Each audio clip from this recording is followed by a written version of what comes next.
Today I am going to introduce a prototype project which was based on IoT, and the name of our project is IntelliAgroBotics, which contains several components and sensors. The components are used in Arduino and breadboard, and different type of sensor used in different types of parameter like temperature, humidity, and rainwater.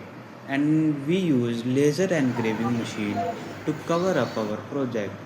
And we use different type of sensor like rain sensor, soil moisture sensor, IR sensor, etc. हमने अपने model में जो architecture use करा है वो है Arduino Uno. Arduino Uno architecture basically एक ऐसी मशीन है या ऐसा डिवाइस है जिसमें हम सेंसर्स कनेक्ट कर सकते हैं। सेंसर हम उसके थ्रू चला सकते हैं और उसमें 14 डिजिटल पिन्स होती हैं एंड 6 एनालॉग पिन्स होती हैं। ये आर्किटेक्चर हमने अपने मॉडल में यूज़ करा है। यूज़ करें जैसे कि सॉइल मॉइस्चराइजर सेंसर यूज़ करा है। ये हमने यूज़ करा है जो हमारी सॉइल है उसको उसका मॉइस्चर मेजर करने के लिए, उसमें कितनी नमी है, कितनी गीली है, कितनी सूखी रहती है नेचुरली।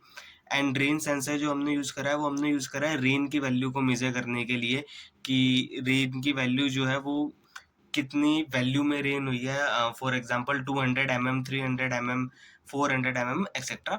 एंड DHT11 सेंसर जो हमने यूज़ करा है वो हमने यूज़ करा है टेम्परेचर और ह्यूमिडिटी मेजर करने के लिए।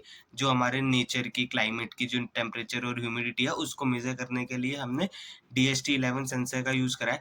गैस सेंसर का हमने यूज़ करा है बिकॉज जहाँ फील्ड है, जो हमारी फील्ड होती है एग्रीकल्चर की, जहाँ पे हम क्रॉप्स को ग्रो करते हैं, वहाँ पे हम कुछ ऐसा वो भी रखते हैं कि जैसे कि कुछ पेस्टिसाइड्स वगैरह रखते हैं या ऐसी चीज़ें भी रखते हैं जो हमें फील्ड में रिक्वायर्ड होती हैं, और वो ऐसी चीज़ें भी हो सकती हैं जो हार्मफुल गैसेस में खराब हो जाएं।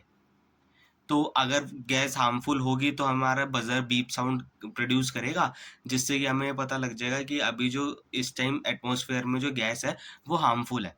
और IR सेंसर जो हमने यूज़ करा है वो हमने इसलिए यूज़ करा है ताकि हमारी जो मॉडल है उसको उसकी सेफ्टी रहे, उसका उसको हम प्रिवेंट कर सकें, क्योंकि जैसे हम इसको फील्ड में लगाएँगे, अभी एक प्रोटोटाइप है, आफ्टर दैट जब ये मॉडल फाइनल हो जाएगा, तो हम इसको अपनी जब फील्ड में लगाने के लिए रेडी हो जाएगा, तो हम वहाँ पे इसको प्रोटेक्शन देंगे। जैसे कि फील्ड में इंसेक्ट्स हो गए, बर्ड्स हो गई, वो आती रहती हैं, तो वो मॉडल को हार्म ना कर पाए, वो मॉडल पर ना आ पाए।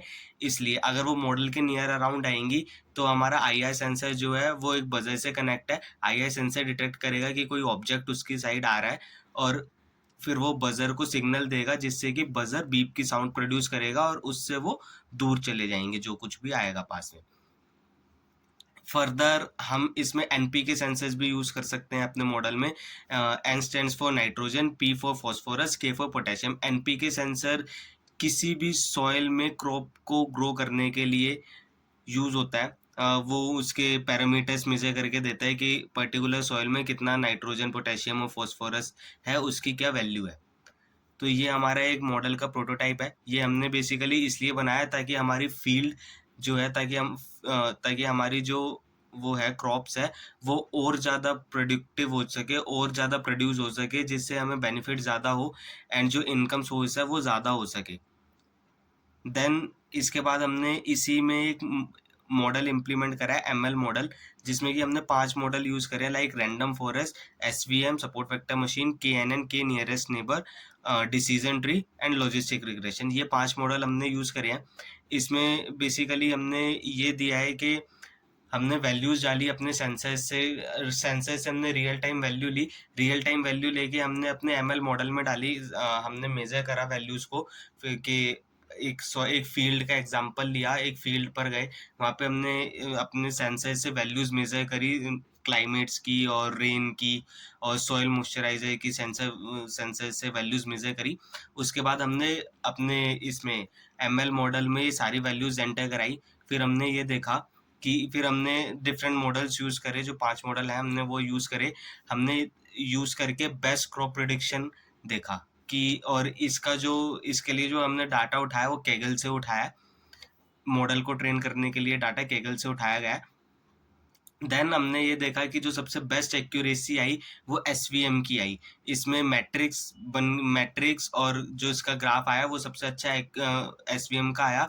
एक्यूरेसी 98.43 समथिंग आई थी।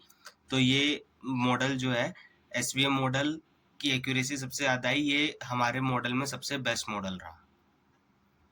Thank you.